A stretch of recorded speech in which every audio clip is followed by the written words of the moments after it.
3 minus 6 gives us negative 3.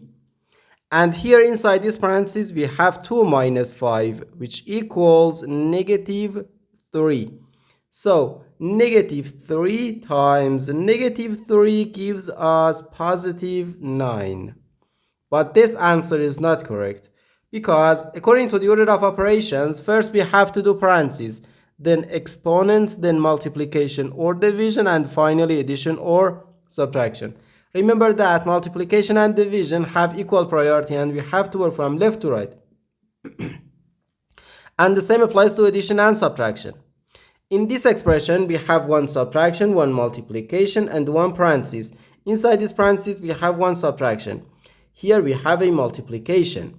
Because in mathematics, when a number is placed next to parentheses, it means multiplication, and we usually don't write the multiplication sign for brevity. Okay, so according to the PEMDAS, first we have to do this parentheses, then this multiplication, and finally this subtraction. If we do this subtraction before this multiplication or this parentheses, it is wrong.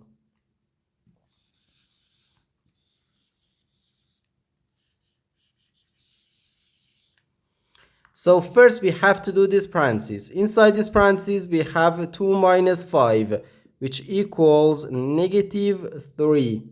So 3 minus 6, then times negative 3. Now we have one subtraction and one multiplication.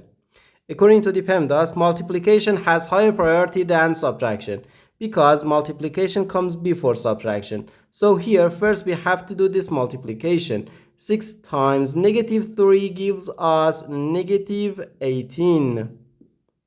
So 3 minus negative 18. Negative times negative gives us positive.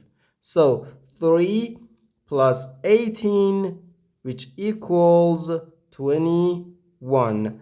And this is our final answer to this problem. The correct answer is 21.